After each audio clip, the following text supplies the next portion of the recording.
An overcast sky, heavy fog, and falling snow could not dampen the raised spirits of students, Denver city officials, and tribal representatives from Wyoming, Oklahoma, and Colorado gathered in Genesee Park. Buffalo Tatanka, that's how you say it in Lakota. They're wild, they're free, they roam, they like to roam in herds.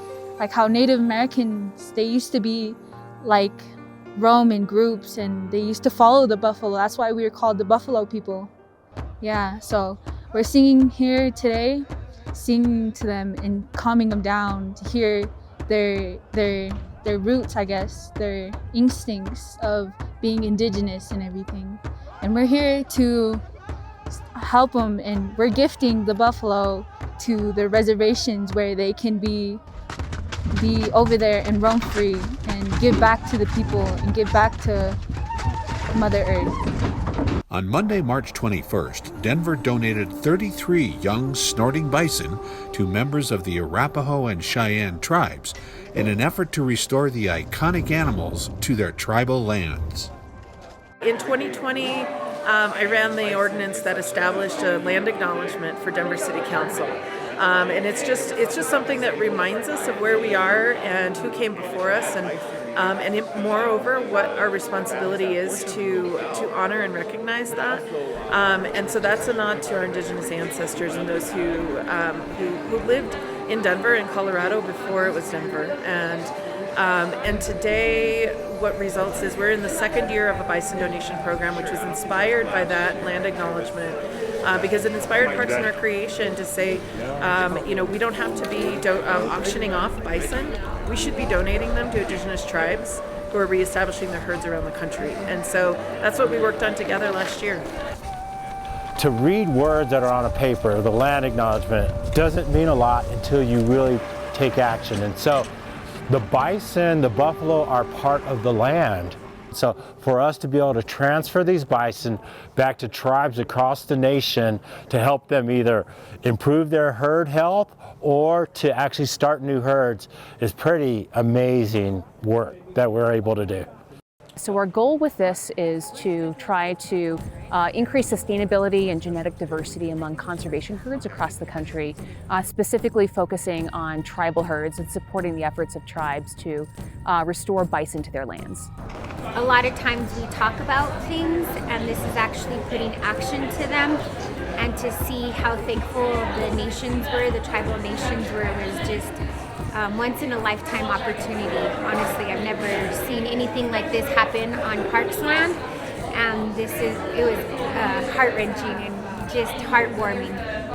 The Intertribal Buffalo Council, dedicated to restoring buffalo to reservations, has returned about 20,000 bison. Some are used for meat, some for ceremonies, some for economic development. But for many, simply sharing the land again with animals they consider sacred is satisfaction enough. The significance of these ceremonial things goes back to the heart of who we are and our creation stories, what the buffalo means to us in our creation stories. And as our lives are nurtured by their very existence, and their wanahi, or spirit, remains strong with us, and we will hold them sacred truly throughout our lives.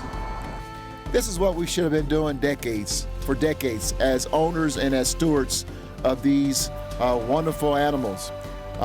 Returning them as we have nurtured them and raised them, but returning them back to our indigenous leaders of this land, the caretakers of this land. These are, as pointed out, your spiritual animals.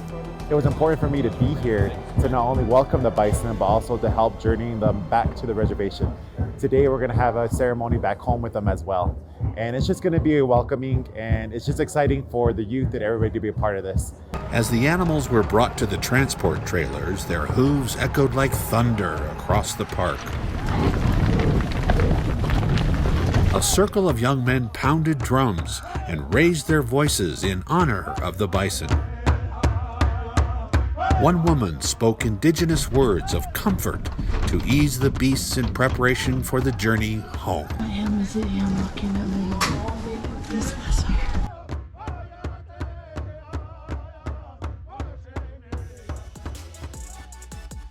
Stay elevated by subscribing to the city's YouTube page and stay tuned to our social media channels for more content. Don't miss our new episodes of Elevating Denver, premiering each month. Thanks for watching, Denver.